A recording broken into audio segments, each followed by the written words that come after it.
Thank you and welcome to my channel. I am pouring on top of a pour that I did not like very much. I just scraped it. The paint, there's still blue paint, so I'm basically pouring just normal house paint, white house paint, and I'm just basically making a base for myself. I'm not really caring that the blue is mixed with the base paint so much because I think the end result actually came out really well.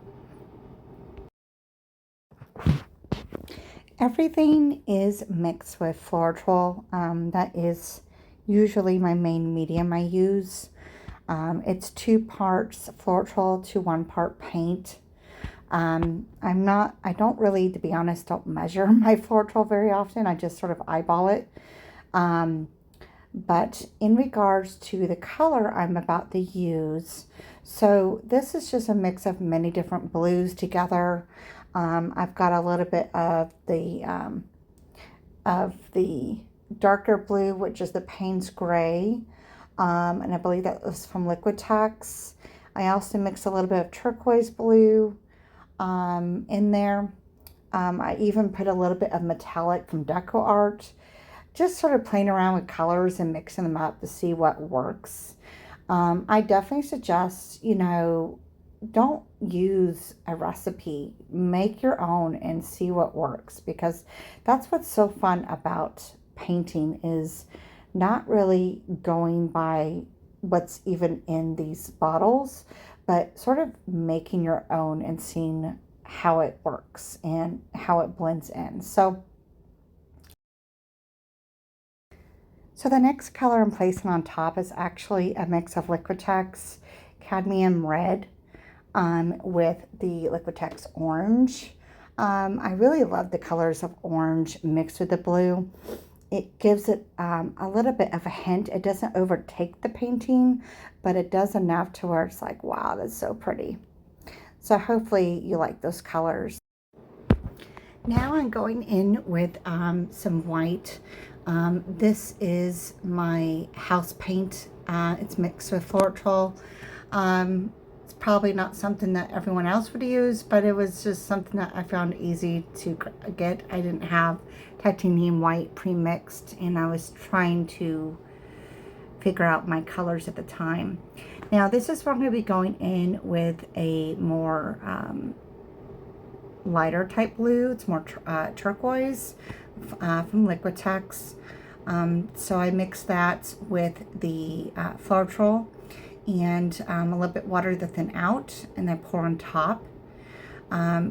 Again, you want to make sure these paints are extremely thin, because when you're doing a Dutch pour with the hairdryer, you want to make sure the paint can move very easily. If it's too thick, it will not move at all very well. I'm using my blowtorch. It just helps with the air bubbles and helps make sure that that base paint isn't like starting to pop through. If you get too many air bubbles, what happens is your base paint ends up coming through, and then you've got these specks of colors, like little dots of colors all over your painting. And what that is when the air bubble's sitting there, and when it pops, whatever base colors underneath pulls it up. So if you're finding you're getting a lot of those dots, that is why. Again, this is just the Liquitex Turquoise Blue I'm pouring on top. Now I'm going to be using some of the house paint on each side of the lines to help blow it over, and then I'll be blowing it out. So from here on out, I'm just going to play some music. I hope you enjoy. Let me know what you think at the end. This is a gallery wrapped canvas, so it's a lot more professional, and I definitely have found that the way the paint dries on a wrapped canvas versus a level 1 canvas, big difference. You can feel the difference. I didn't really believe that was a thing, but you really can feel the difference. I'm a little bit shocked. So I might start now just using the level 2 or level 3. They're just so expensive that I want to be careful with what design I'm putting on them, so I'm not wasting paint or even canvas. Obviously, I'm trying to sell these at the same time. Everything's for sale. So I'm going to also, you know, have this listed soon. But anyways, hopefully you enjoy. Let me know what you think. And thank you so much for watching. And if you can please share, like, subscribe, hit the notification button. I am going to be trying to post videos a lot more on a schedule now that I definitely have a pretty good decent size of subscribers. Definitely trying to get up to 1,000 though. But any help is greatly appreciated. And thanks for watching.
I'm back. So thank you so much for watching. Really loving this piece. I mean, look at that. Look at the way the orange intertwines with the blue, and it's just such a very feathery type feel to it with when you use the hairdryer. The way it brushes the paint, it's just really pretty. So I'm just showing different angles that you can hang the paint in, which I also really like. And I sort of get a sense of some angels, like angel wings or angels. At least that's what I keep seeing when I'm looking at this. I absolutely am just flabbergasted the way it came out. Every piece, in my opinion, is just very spiritual, very moving. But yeah, I really love it. It's a huge piece. It's a 22 by 24, and it's on a wrapped canvas. And I just love these colors. I mean, look at that. Look at the way some of the cells and the way the paint is moving across it. God, that's so beautiful. Let me know what you think. I love using the hairdryer. I feel like it makes everything come out just more beautiful. And as you can tell, the orange really doesn't overtake it. It just adds a little bit to it. So I will definitely at the end have a picture of the dry version so you can see. And let me know what you think. Sorry about that rain light. I wish it wouldn't show up like that, but anyways, it's just breathtaking. It really reminds me of angel wings. A friend of mine actually said it looked like a dove was flying into it in the white area. So curious to know what you guys see and think. But comment below, like, share, please. Everything means so much. Every time someone comments, I try to reply to each one. So I really do appreciate it. Thanks for watching, and enjoy